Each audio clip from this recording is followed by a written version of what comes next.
안녕하세요. 프루지오 라이프 구독자 여러분, 쌤언니 박송희 세무사입니다. 최근 여러 지역들이 조정대상 지역에서 해제되었습니다. 국토교통부의 부동산 대책 발표 후 달라지는 세금에 대해서 알아보고 절세 팁도 함께 알아보도록 하겠습니다. 그럼 사연 들어보겠습니다. 안녕하세요, 세무사님. 최근에 조정대상 지역에서 해제된 지역들이 많았습니다. 조정대상 지역에서 해제가 되면 세금 부분에서 어떤 점이 달라지는지 알고 싶어서 이렇게 사연 보냈습니다. 그럼 설명 부탁드리겠습니다. 안녕하세요, 구독자 여러분. 일부 지역이 조정대상 지역에서 해제되었습니다. 이렇게 조정대상 지역에서 해제됨에 따라서 대출이나 세금 적용 등이 달라지게 됩니다. 이번 시간에는 조정대상 지역이 해제됨에 따라서 달라지는 세금을 정리해 보도록 하겠습니다. 양도소득세, 증여세, 종합부동산세, 취득세 등 여러 가지가 달라지게 됩니다. 우선 1세대 1주택자의 경우 12억 원까지 1세대 1주택 비과세를 적용받을 수 있습니다. 조정대상 지역 내 1주택자라면 2년 보유 및 2년 거주 요건이 있습니다.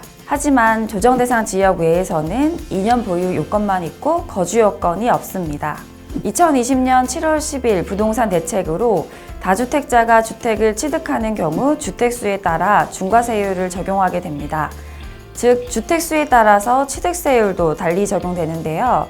조정대상 지역 내에서 1주택인 경우에는 일반 세율을 적용하지만 2주택인 경우 8%, 3주택 이상의 주택을 취득하는 경우 12%의 세율을 적용하게 됩니다.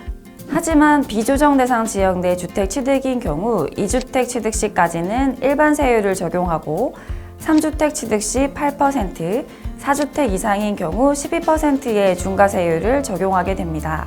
즉, 1주택자가 조정대상 지역 외 주택을 취득하는 경우에는 취득세율이 중과되지 않는다는 것입니다. 또한 증여 시 취득세율도 달라집니다.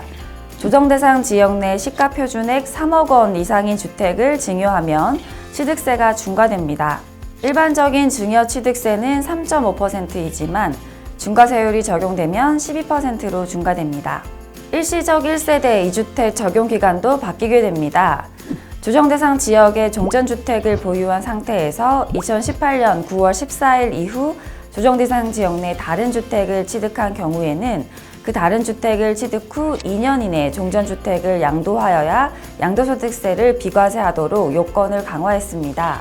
또한 2019년 12월 17일 이후 조정대상 지역에 있는 다른 주택을 취득한 경우에는 1년 이내 종전주택을 양도하고 신규 주택으로 전입하여야 양도소득세를 비과세 받을 수 있도록 강화했었습니다. 하지만 2022년 5월 10일 이후 양도하는 분부터는 중복 보유 허용 기간이 종전 1년에서 2년으로 연장되었고 전입 요건도 삭제되었습니다. 그리고 조정대상 지역이 아닌 경우에는 즉 종전주택, 신규주택 중 하나라도 비조정대상 지역에 소재하는 경우에는 종전주택 취득 후 신규주택 취득일로부터 3년 이내 주택을 양도하면 비과세를 적용받을 수 있습니다.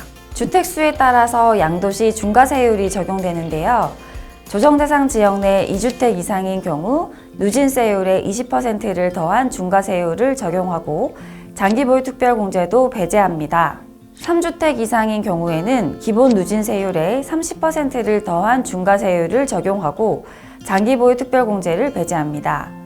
현재는 일시적으로 과도한 세부담 한리화를 위한 부동산 시장 안정화 대책으로 조정대상 지역 내 2년 이상 보유한 주택은 2022년 5월 10일부터 2023년 5월 9일까지 한시적으로 중과배제를 적용하고 있습니다.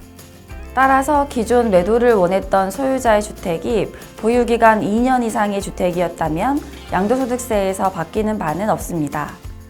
물론 한시적 배제가 끝나더라도 조정대상 지역이 해제된 지역은 중과세율 적용을 받지 않겠습니다. 이번 영상에서는 조정대상 지역 해제에 따른 세금 차이를 살펴보았습니다. 보유한 부동산이 조정대상 지역에서 해제되었는지를 살펴보고 어떤 변화가 생기는지 꼼꼼히 살펴보시길 바라겠습니다. 그럼 다음 시간에 또 만나요. 안녕.